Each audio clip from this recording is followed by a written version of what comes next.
And the exercise we did with Courtney riding the horse was just what we call developmental riding. It comes out of the therapeutic riding world.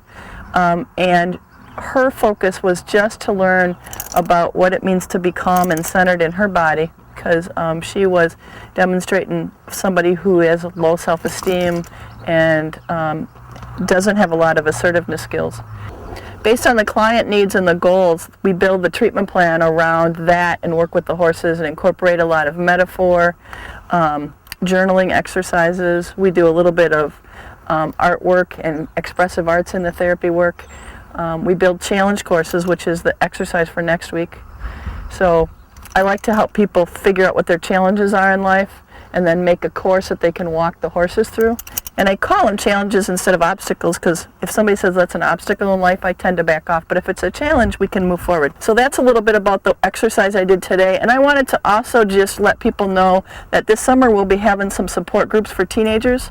So we have a sexual assault survivor group for kids who have suffered and gone through trauma and are in recovery, and that's for an adolescent girls group. We also have a mixed issues group that's going to start July 1 for teenagers who just need some support in their life and want to be around other teenagers and work some with the horses and be in a support group with myself and a colleague of mine. So if you are interested in the groups, you can get a hold of me this summer, and the number for the groups will be on the screen, so you can give me a holler there. So I want to introduce Sherry Wisey, who is a social worker at District 287, the Bren Road campus, and she brings a group of the students out here once a week for social and emotional learning and their psychoeducation therapeutic group. And so Sherry, what do you want to share with us today about your experiences bringing the kids out to interact with the horses? One of the things I guess I would say is that we have students that oftentimes are not very well self-regulated. They might have boundary issues. They might just not be able to maintain their own self-control. So this helps with for them to be in an environment where they actually have to be aware of their surroundings.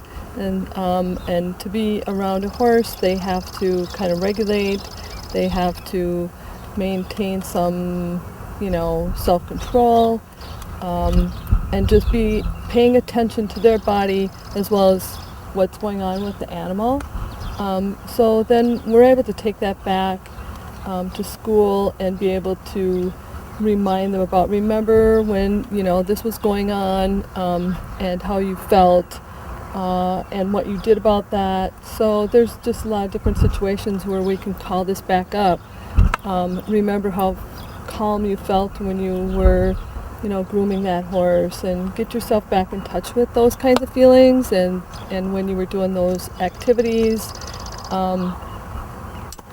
sort of take yourself back to that and practice that here because you did it so well there. So you're taking back some of the metaphor from the farm? Yep. Yeah, and how about group work? Is there anything that the farm is helpful for as far as some of the group work that the kids do out here? With the group work, it's helpful for them to interact with a smaller group instead of, everybody's sort of having to be in the same place. So they get to see what that's like to be in a really kind of calmer situation, and again be in touch with themselves about what that felt like and how you can get your needs met by saying words appropriately or asking in a calmer way. It's just a good practice situation for them. Yeah. So even sometimes when we put one of the staff on the back of the horse and have the students together do cooperative leading, where there are two students leading and two side walking, it puts, I think, the staff in a more vulnerable position, but the kids are working really hard to help the staff stay safe, and I think that's kind of a neat thing because they're really taking some leadership and some ownership Definitely. Of the horse and keeping themselves safe and calm, and then the vulnerability of the staff being up there, and their safety is kind of helped by when the kids are safe and when they're doing what they need to do. Definitely. Another thing I've seen is oftentimes kids might act out, but underneath all that they have a low self-esteem, low self-image. This allows them to be in a place where they they get to see themselves as I can do something good, I can do something right, and I'm able to maintain, you know. So it helps with their self-esteem and their self-image. Yeah, when they can be in charge of 950 pounds, it's Yep. pretty powerful. Yeah, and I know that we follow the 4 agreements out here, and I know you're trying to incorporate that at school. The be impeccable with your word. Don't take things personally. Always do your best. Don't make assumptions. Yeah. Right, So we right. work a lot. If the horse walks away, don't assume it's about you or you did something wrong. It may be that they saw the dandelions over there, and then the kids can laugh. Oh, the dandelions were better than hanging out with me. Well, maybe for a moment. So then they might get a bucket and feed the horse the dandelions and still get to spend time. Definitely allows them to be in a place where they don't have to be defensive when they're not assuming and they're not, you know, taking it personally, which Yeah. is oftentimes really rare for kids. Yeah. And just as we're finishing up, how about for you? Is there any benefit for you coming out here or experiences with the animals that you'd like to, willing to share today? I don't know if you want to talk about this personal thing. I'm really afraid of horses myself. So I've had some amazing situations with kids where we've actually switched roles, and they have had to step up and they've been very caring with me, whereas they may not always, you know, be in that role. So it really expands their experiences about, you know, themselves and their places. Yeah, and showing you some empathy. Right. Yes, and everything out here is challenged by choice, so they challenge you sometimes, and you have to remind them that you get to choose. Definitely. And have you changed at all in your experience with horses, having come out here? Yeah. Oh, I feel I've come a long ways. I still have a long ways to go, but even being up close to them is like a big step for me. And Yeah. and I love that the kids encourage me, because again, that role reversal thing and the relationship that I have with them is much closer when I go back there. It's different. Very cool.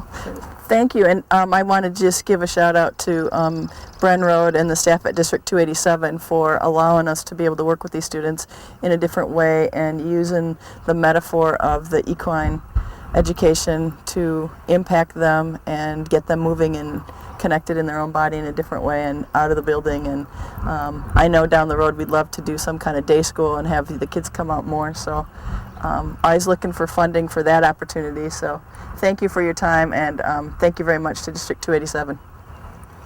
Thank you. Thank you. And what a great insight to a new way of therapy. Thank you. Yeah, it was very fun to have you come out to the farm and see what we do. Yeah, and also to put this out to let them know that there is an alternative to therapy for those who haven't been reached. Yeah, and I love what I do, and I love being able to help both teens and adults in their healing. So thank you again for the opportunity. Yes. Look forward to having you view other shows of Knowledge for Wellness, and visit my website at www.knowledgeforwellness.com and let me know where you viewed my show. And the mission of Knowledge for Wellness is to inform viewers on health issues, to expose, educate, and make viewers aware to enhance themselves and their loved ones for a better quality of life.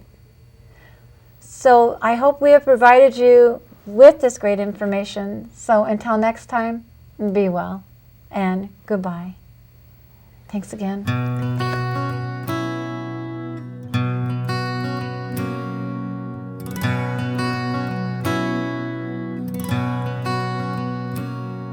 Over time you've healed so much in me, and I am living proof that although my darkest hour had come, your light could still shine through. And at times it's just enough to cast the shadow on the wall. Though I am grateful that you shine your light on me at all. Who am I that you would love me so gently?